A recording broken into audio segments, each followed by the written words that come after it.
Ang Alternative Learning System Mobile Teacher ay isang specialized item na binibigay ng DepEd na ang role niya ay ang maghanap ng mga learners na hindi nakapagtapos sa pag-aaral at sila yung pumupunta sa mga community na walang access sa formal education. Isa sa mga pinupunta kong isla o adapted community ko ay ang Sitio Lipata na kung saan wala silang kuryente, walang tubig at walang school. Yung Community Learning Center namin ay made of Nipa Edwood na kung saan dito namin ginagawa yung learning session na mayroong 78 ALS students.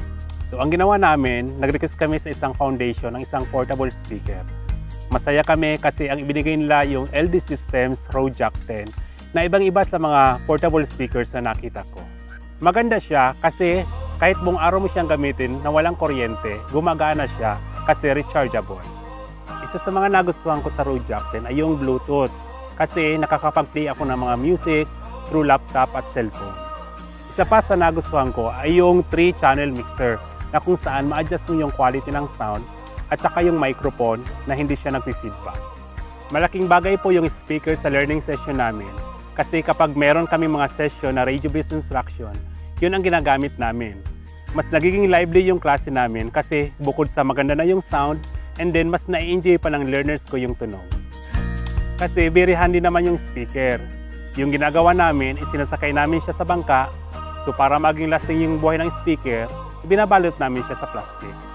So masaya naman kami na makita kung ano yung quality ng sound na tinanggap namin ngayong speaker. For almost 2 years, ganun pa rin yung quality ng sound na nararanasan namin sa ngayon. Yung portable Rojak 10, isang malaking bagay sa isang mobile teacher. Kasi pumupunta kami sa mga isla. Tamang-tama po itong portable speaker, di lang para sa mga mobile teacher, siguro para na rin sa mga classroom teacher. Di lang sa ALS nagagamit yung portable speaker namin. Sa buong district sa amin every activity, hindi na kami nag-hire o nagre-rent ng sound system. Yun na ang ginagamit namin. Ako'y nagpapasalamat po kay Sir Wendell sa ibinigay na tulong niya sa amin, kagaya ng tubig, eskwelahan.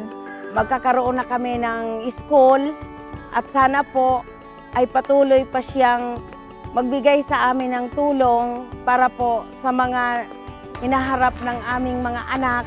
Malaki po yung nagagawa ni Sir Wendell sa amin kasi dati wala kaming alam at hindi kami makapagbigay ng mga sagot sa mga bata kapag may assignment. Ngayon, malaki na po ang na-improvement namin kasi kahit saan kami pumunta, meron na kaming alam. Kahit kami matatanda na, pinagtiyatyagaan niya kaming pinagtuturuan. Kahit malakas ang alon, pumupunta siya dito para maturuan kaming mga matatanda.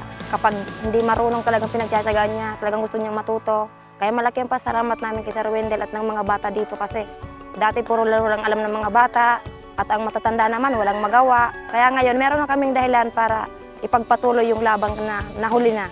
Isa sa pinakamalaking award na natanggap ko bilang isang ALS mobile teacher ay ang Dangal ng Bayan ng Civil Service Commission. This is the highest award given to a government employee. At ang masaya doon ay dahil 10 lang kami sa buong Pilipinas at ang yung mismong presidente ng Pilipinas ang nagbigay ng award sa amin. Marami na rin ako mga achievements sa buhay.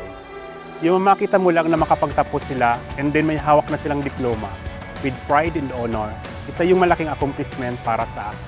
Sir Wendell, maraming salamat po dahil sa hirap po ng buhay ngayon, kung hindi ho sa inyo, hindi namin mararating ang narating na namin sa ngayon. Ang mga balak kong gawin ay sana yung mga project and programs na in-implement ko ay masustain. And din sana makapag-inspire pa tayo ng marami para may pagpatuloy kung ano yung aking nasimulan.